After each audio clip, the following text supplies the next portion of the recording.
ایک بستی کے لوگ جھوٹ بولنے اور جھوٹی گواہی دینے کے لیے مشہور تھے۔ اس بستی کے ایک مرد عورت نے خفیہ طور پر نکاح کر لیا۔ نکاح یقیناً شریعت کے مطابق تھا۔ نکاح خواہ قاضی اور گواہوں کی موجودگی میں کچھ عرصے بعد میاں بیوی میں ناچاکی ہو گئی اور شوہر نے بیوی کو گھر سے بھی نکال دیا اور اسے تمام شرعی حقوق سے بھی محروم کر دیا۔ خاتون شہر کے قاضی کے پاس مقدمہ لے کر گئی اور بتایا کہ شوہر نے گھر سے نکال دیا ہے۔ قاضی نے کہا، تمہارے اس نکاح کی تو کسی کو خبر ہی نہیں۔ خاتون نے کہا کہ جناب، ہمارا نکاح بالکل شریعت کے عین مطابق ہوا۔ قاضی نے پوچھا، کوئی گواہ ہے؟ جی قاضی صاحب، 2 گواہ بھی تھے، انہی کی موجودگی میں یہ نکاح ہوا تھا۔ قاضی صاحب نے شوہر اور گواہوں کو طلب کر لیا، مگر انہوں نے بھری عدالت میں خاتون کو پہچاننے اور نکاح سے صاف انکار کر دیا اور بیک زبان کہا کہ ہم نے تو آج سے پہلے اس خاتون کو کبھی دیکھا تک نہیں۔ قاضی صاحب نے خاتون، شوہر اور گواہوں کو بیک وقت گہری نظروں سے دیکھتے ہوئے خاتون سے پوچھا، کیا تمہارے شوہر کے پاس کتے ہیں؟ خاتون نے کہا، ہاں۔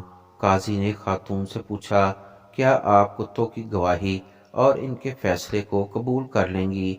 خاتون نے کہا، جی، مجھے ان کی گواہی اور فیصلہ قبول ہوگا۔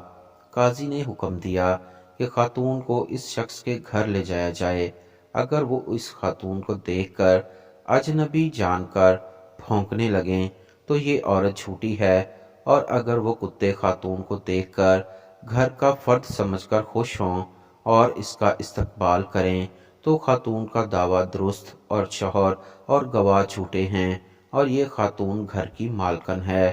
یہ حکم جاری کرتے ہی قاضی اور عدالت میں موجود لوگوں نے شوہر اور گواہوں کی طرف دیکھنا شروع کر دیا، جن کے چہرے جھوٹ پکڑے جانے کے خوف سے پیلے پڑ گئے تھے اور جسم کپ کپانے لگے تھے۔ فیصلہ تو ہو چکا تھا کہ کون سچا اور کون جھوٹا ہے۔ قاضی صاحب نے سپاہیوں کو حکم جاری کیا، گرفتار کر لو ان جھوٹوں کو اور انہیں کوڑے لگاؤ کہ یہی جھوٹے ہیں۔ بدترین بستیاں ہیں وہ جن کے باشندوں سے زیادہ ان کے کتے سچے ہیں۔ منہ کو بند رکھنا حکمت ہے۔ کہتے ہیں کہ کسی جگہ پر بادشاہ نے 3 بے گناہ افراد کو سزائے موت دی۔ بادشاہ کے حکم کی تعمیل میں ان تینوں کو پھانسی گھاٹ پر لے جایا گیا، جہاں ایک بہت بڑا لکڑی کا تختہ تھا جس کے ساتھ پتھروں سے بنا ایک مینار اور مینار پر ایک بہت بھاری پتھر مضبوطی سے بندھا ہوا ایک چرخے پر جھول رہا تھا۔ رسے کو ایک طرف سے کھینچ کر جب چھوڑا جاتا تھا تو دوسری طرف بندھا ہوا پتھر زور سے نیچے گرتا اور نیچے آنے والی کسی بھی چیز کو کچل کر رکھ دیتا تھا۔ چنانچہ ان تینوں کو اس موت کے تختے کے ساتھ کھڑا کیا گیا۔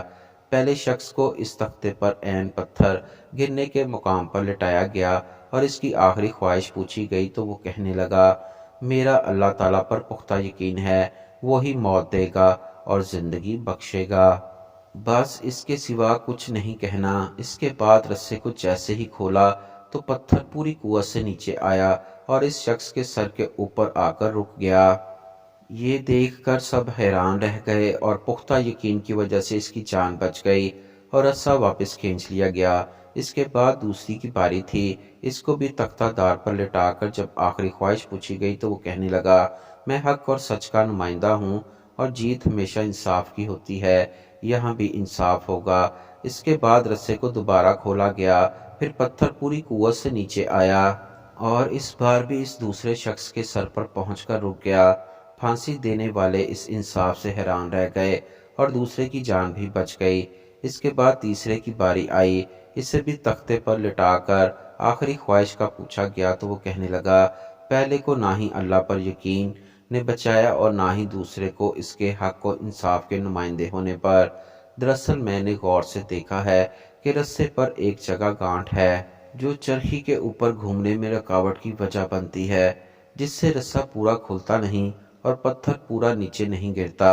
تیسرے کی بات سن کر سب نے رسے کو بغور دیکھا تو وہاں گانٹھ موجود تھی۔ انہوں نے جب وہ گانٹھ کھول کر رسا آزاد کیا تو پتھر پوری قوت سے نیچے گرا اور اس تیسرے کا سر کچل کر رکھ دیا۔